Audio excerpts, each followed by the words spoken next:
$2,500 for electricity?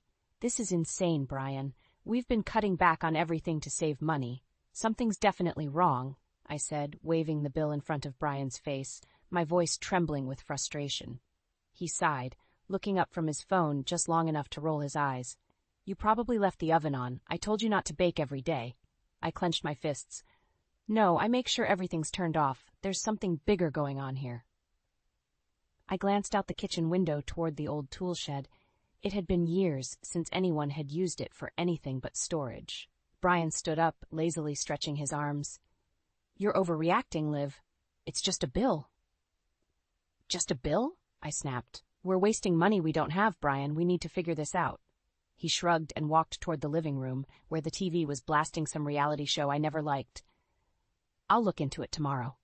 Anger boiled inside me as I glared at him. Tomorrow? This can't wait. We need to check now. Brian flopped onto the couch, flipping channels without a care. Fine. I'll look at the breaker box later tonight, okay? Later. It was always later with him. I stormed out the back door and towards the tool shed, flashlight in hand. The chilly Ohio evening did nothing to cool my temper. Once at the shed, I jiggled the rusty lock open and scanned the interior. Cobwebs hung from the rafters, untouched tools littered the workbench, and the faint hum of electricity caught my ear. I followed the sound, shining the flashlight into dark corners until I found a run of wires leading from the exterior wall. My heart pounded as I traced the wiring back outside. I needed answers, not more questions. By the time I got back inside, Brian was asleep on the couch, typical. I grabbed my coat and headed out to the breaker box next to the house. The wiring setup looked standard at first glance, but something was off. Closer inspection revealed a secondary line trailing from it, leading underground towards the tool shed. Brian, I hollered, but he didn't stir. Typical again. Frustrated, I stomped back inside and grabbed him by the arm. Come with me, now. What's your problem, Liv? He mumbled, rubbing his eyes. I dragged him outside, pointing at the wiring. Explain this. He stared at it, silent. I don't know. Maybe it's been like that forever. No, Brian, this isn't normal. I want to know what's going on in that tool shed. We trudged back to the shed in silence, the moonlight our only guide. With the flashlight scanning every nook, I felt like a detective on a crime scene. When we reached the shed, I flicked the lights on, and Brian looked genuinely bewildered. Come on, Liv, let's go back inside. We'll call an electrician tomorrow. Brian, stop delaying. We need to figure this out. I insisted, reaching for the plug that connected the tool shed to the main house. As I yanked it out, a sudden uproar of voices spilled into the quiet night. It wasn't just the hum of electricity, it was the TV inside the tool shed. We both froze. Brian's jaw tightened, and I could see panic flickering in his eyes. You've been watching TV in here? While we can't even afford our bills? I was beyond furious. But before Brian could answer, the shed door burst open, and there stood Paula, Brian's mother, her eyes wide with surprise. She marched past us, muttering something about her favorite show. Mom, what are you doing here? Brian asked, bewilderedly. Paula glanced back in a hurry to return to her program. Just catching up on my soaps. What's it to you? As she disappeared back into the shed, Brian avoided my gaze, shuffling his feet in the dirt. Brian, this bill isn't from some oven I left on. It's from your mother hiding out in the shed and watching TV every night. This isn't just carelessness. It's deceit, I said, shaking with anger. For the first time, Brian looked genuinely cornered, and in that moment I knew this was only the beginning. The next morning, the tension in the house was thick enough to cut with a knife. I found Brian in the kitchen, sipping his coffee and staring out the window. His silence was almost worse than the arguments. Brian, we need to talk about this, I said, my voice firm. He looked at me, his eyes tired and distant. What more is there to say, Liv? Mom's been watching TV in the shed. Big deal. I slammed my hand on the counter. It's a huge deal! We're struggling with bills because of this. You knew and didn't say anything. He sighed heavily. I didn't think it was such a problem. She's lonely since Dad passed. I shook my head in disbelief. Lonely or not, this isn't right. We need to discuss how to handle this situation.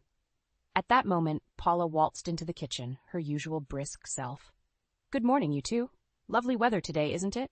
She said, completely ignoring the tension. I took a deep breath. Paula, we need to talk about the tool shed. Her eyes narrowed slightly.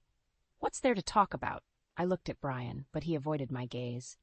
The electricity bill is through the roof because you're living in the shed, Paula. We can't afford this. She stiffened, her jaw set. Living in the shed? I'm simply enjoying some peace and quiet. Besides, I have nowhere else to go. Brian cleared his throat. Mom, we were thinking maybe you should move closer. There are a few places nearby we could look at. Paula's eyes widened. What? I can't just up and move. This is my home, too. No, Paula, it's our home. Brian and I took it over after my parents passed. You moving in without asking is affecting us, I said, trying to stay calm. Brian shifted uncomfortably. We need to find a solution, Mom, something that works for all of us. Paula crossed her arms, defiant. Do you expect me to just pack up and leave? Where do you want me to go? A long silence followed. Finally, I spoke. There's a small property down the road. It's close enough so we can help if needed, but gives everyone their space. Paula scoffed. And how am I supposed to afford that? I glanced at Brian, feeling the weight of the situation. We can help you sell your current place, use that money to buy something new nearby. Brian finally looked at his mother. It's the best solution, Mom. You'll have your own place, and Olivia and I can sort out our finances. The room fell silent again. Paula's face flushed with anger, but she didn't argue further. She turned abruptly and left the room, muttering under her breath. Brian and I stood there, the silence heavy between us. This isn't over, Brian. We need proper boundaries here, I said quietly. He nodded, looking deflated. I know, Liv. Let's take it one step at a time. I watched as he walked away, feeling a mixture of relief and dread. This was just the beginning of untangling the mess our lives had become. But for now, it was a step towards reclaiming some control. The days dragged on, and the tension in the house didn't get any better. Brian's work hours grew more erratic, and his late-night absences left me both suspicious and worried. One evening, I found myself pacing the living room, glancing at the clock. It was past midnight when I heard the sound of the bathroom door opening, a sound I'd grown used to but couldn't ignore. I walked up to the bathroom door, noticing the bathroom lights still on and toilet paper running low again. Something wasn't adding up. Curiosity getting the better of me, I stayed by the door, listening. There were strange mutterings inside, almost as if two voices were speaking. I knocked lightly. Brian? No answer came. I opened the door a crack, peeking in, but found nothing unusual. The room was empty. Confusion crept in, making me more determined to figure out what was happening under our roof. The following day, I spoke to Brian about his odd work hours. He was sliding on his jacket, ready to leave. Brian, why are you coming home so late these days? You never used to work these hours. He shrugged, not meeting my eyes. Just lots of projects at work, Liv. You know how it is. You don't even tell me when you're coming back. It's not just about work, is it? I pressed. His face hardened. You're being paranoid, Liv. I've got enough on my plate without you grilling me. Anger and hurt flashed through me. Paranoid? Do you think I haven't noticed the extra toilet paper being used? Someone is here when you're not, Brian. He turned away sharply. You're imagining things. Let's just drop it, okay? Later that night, I waited again, catching the same mysterious use of the bathroom. Determined to get to the bottom of it, I stayed up, pretending to sleep. At 2 a.m. I heard it, the distant, muffled sounds of conversation. Slowly, I crept out of bed and followed the noise towards the tool shed. Outside, a small glow of light peeked through the shed window. I approached quietly, peering in. There was Brian, not working, but lounging with his mother, Paula, Smiths, both engrossed in a late-night TV show. My heart sank as the pieces started to fit together. The next morning, I confronted Paula as she was making breakfast. Paula, we need to talk about what's going on in the tool shed at night. She looked at me, feigning innocence. What do you mean, dear? You and Brian. You spend late nights in there watching TV while he's supposed to be working. Our bills are soaring because of it, I said, my voice shaking with anger. Paula's eyes flashed with defiance. So what if we watch TV together? Brian needs a break from you constantly nagging him. Taken aback, I narrowed my eyes. This isn't just about TV, Paula. It's about you two lying and sneaking around. She smirked, leaning closer. Maybe if you weren't so uptight, Olivia, Brian wouldn't need an escape. I stood my ground, feeling the fire ignite within me.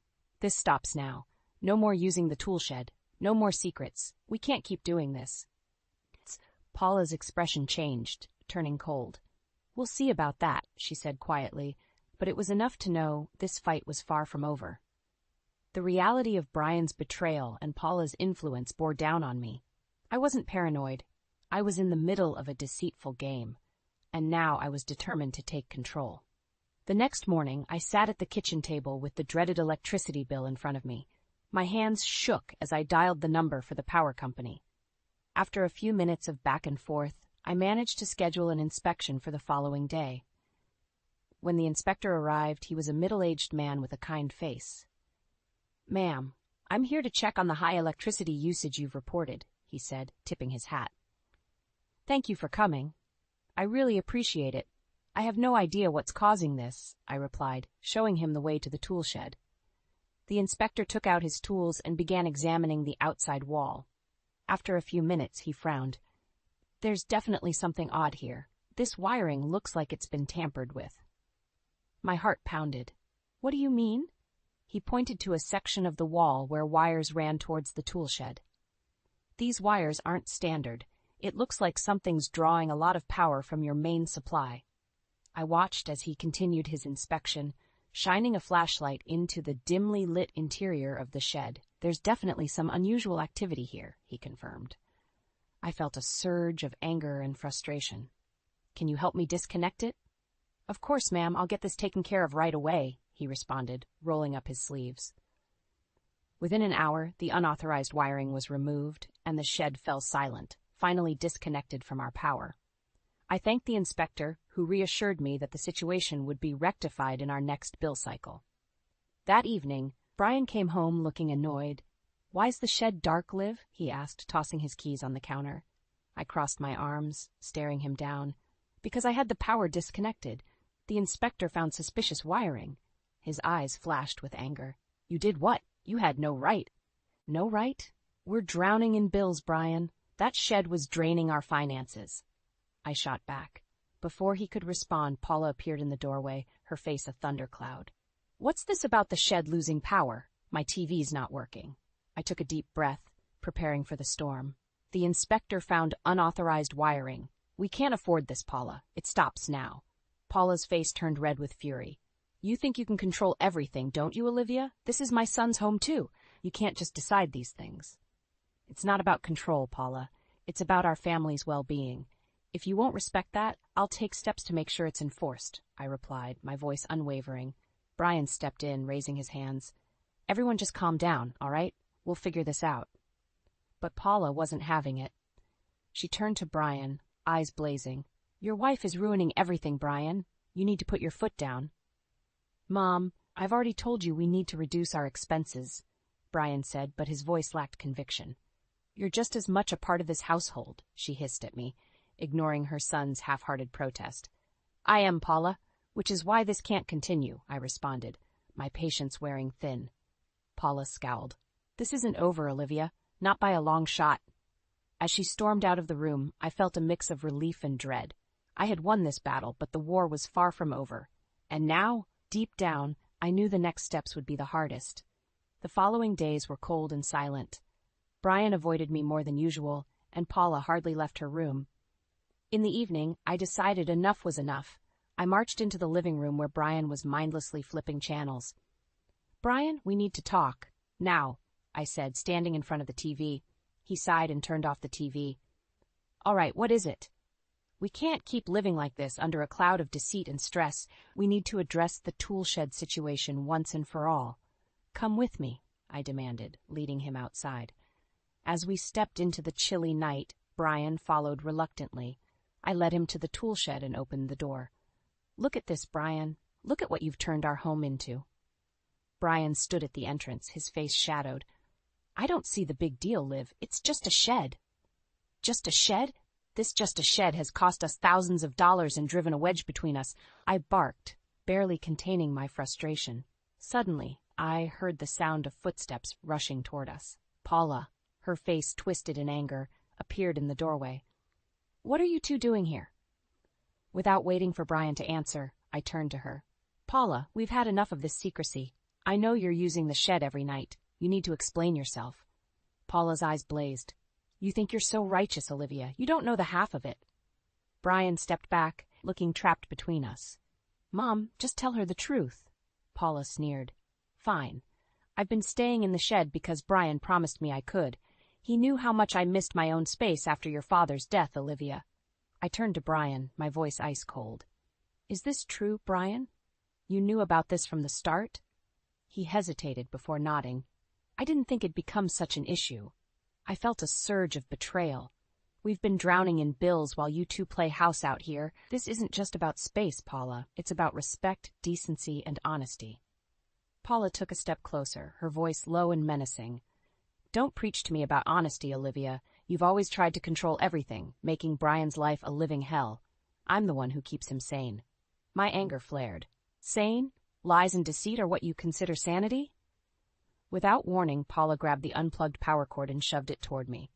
You want honesty? How about you admit you've been driving a wedge between my son and me ever since we moved in? Brian finally spoke, his voice broken. Mom, that's enough. Olivia's right. We need to stop this. What's been happening isn't fair to anyone. Paula looked horrified, as if she couldn't believe her son was siding against her. How dare you, Brian? After everything I've sacrificed for you? Without even looking back, I turned and walked out of the shed. Their voices faded as my feet hit the gravel pathway back to the house. I stormed inside and collapsed on the couch, trembling with the weight of everything. Minutes later, Brian entered, his face pale. Liv, I'm sorry. I looked up at him, my eyes cold. Sorry isn't enough, Brian. This has gone on too long. I need you to make a choice. Either we fix this mess together, or I fix it alone. He swallowed hard, the decision heavy in the air. We'll fix it together, he finally said, but trust wouldn't be easily rebuilt. That night, while the house finally fell silent, I knew this was more than just a strained marriage. It was a battle for control, honesty, and survival, and I wasn't done fighting yet. The house was eerily quiet the next morning. Paula had retreated to her room, and Brian sat at the kitchen table, staring blankly at his coffee. I knew it was time to take matters into my own hands. I started searching the house, room by room, for any equipment or clues that hinted at further deceit. It wasn't long before I found a small, hidden camera tucked behind a picture frame in the living room. My heart raced. This wasn't just about the toolshed. This was about control and surveillance. I marched into the kitchen, holding the camera. Brian, what is this? He looked up, his eyes widening with shock. Liv, I swear, I didn't know about that. I slammed the camera on the table. More lies, Brian? How much of our life has been recorded? Paula stormed in, her face flushed with anger. I did that. I needed to keep an eye on things while you were busy being judgmental and controlling. I turned to her, fury in every word. Surveillance in my own home? How dare you? Paula squared her shoulders unfazed. I did what I had to do to protect my son. I took a step closer, my voice low but sharp. Protect him or control him? You've overstepped your bounds, Paula. This is unacceptable. Brian stood up, trying to mediate. Mom, this has gone too far. Olivia's right. You can't spy on us. Paula looked at Brian, betrayal in her eyes. After everything, you're turning against me? Brian's voice wavered. Mom, stop. This isn't helping anyone. We need to stop the lies and deception. It's tearing everything apart. Paula's eyes narrowed. You think you're better off without me? Do you really believe this woman cares about you? I took a deep breath, trying to stay calm. Brian is my husband, Paula. I care about him more than you know. But this isn't about care anymore. It's about trust, which you've destroyed. The room was thick with tension. Brian took a shaky breath. Mom, you should go. We need some space to fix things. Paula's face turned crimson. You're choosing her over me? After everything I've done for you? Brian's voice steadied. I'm choosing to save my marriage, Mom. You need to leave. Paula's eyes blazed with hatred as she looked at me. This isn't over, Olivia. You will regret this. As she stormed out of the house, Brian collapsed into a chair, his hands trembling. Liv, I'm so sorry. I never wanted it to come to this. I sat across from him, feeling a mixture of relief and sorrow. Brian, we need to rebuild our trust. I can't keep living like this, doubting everything. He nodded, looking defeated. I know. I'll do whatever it takes to make things right. That night, I combed through the house, removing every bit of surveillance equipment I could find. Each hidden camera and microphone felt like another betrayal peeled away. Though the storm had cleared some of the air, the damage was deep. Brian and I sat in the living room later, the silence now heavy with the weight of the truth. "Thank you for standing up to her, Brian," I said quietly. He looked at me, eyes filled with remorse. "I should have done it sooner, Liv. I'm sorry for everything." The days ahead would be hard, filled with the struggle to rebuild what had been broken. But for now, the house was ours again, without the shadow of deceit looming over us. We had a long way to go, but the first step had been taken. Together, we would face whatever came next. A week later, Paula stood on our porch, eyes red from crying. It was strange seeing her so vulnerable. "May I come in?" she asked, her voice shaky. I hesitated but nodded. "Fine, but this has to be a constructive conversation, Paula." We sat at the kitchen table, the same table where countless arguments had erupted. Brian joined us, his face tense. Paula took a deep breath. "I've been thinking a lot, and I realized that I overstepped. I didn't mean to cause all this pain. I just didn't want to feel alone." Brian reached out, touching his mother's hand. "Mom, we understand that, but spying on us and sneaking around wasn't the way to handle it." Paula's eyes filled with tears. "I know. I'm sorry, Olivia. I shouldn't have tried to come between you two. Can you forgive me?" I took a moment, letting the weight of her words sink in. "Paula, it's going to take time. Trust isn't something you rebuild overnight. But if you really mean it, we can try." She nodded, wiping her tears. "I mean it. I want things to be better. I want to be part of your lives, in a healthy way." I stood up, feeling the need to take control of the situation. "All right, let's start fresh, but there are conditions. First, no more staying in the tool shed." Paula quickly nodded. "Agreed. And secondly," I continued, "if you need somewhere to stay until you sell your place and find something nearby, you can stay with us. But we need clear boundaries." Brian looked relieved. "That sounds fair, Mom. We need to set things right." Paula smiled faintly, grappling with the emotions that had built up over months. "Thank you, both of you." Days turned into weeks, and the house felt more like a home. Paula was staying in the guest room temporarily, and our communication had improved, but the scars of betrayal were still healing. One evening, as we were having dinner, Paula spoke up. "I found a small place not too far from here. It's perfect for me. I'll be moving in next week." Brian and I looked at each other, a weight lifting from our shoulders. "That's great news, Mom," Brian said, his voice filled with genuine relief. Paula nodded, looking more at peace than I had ever seen her. "I hope this helps us move forward. I want to be a positive part of your lives." Later that night, Brian and I sat on the porch, watching the stars. "Liv, thank you for giving her another chance," he said quietly. I leaned against him. "It's not just about her, Brian. It's about us, too. We need to be strong together."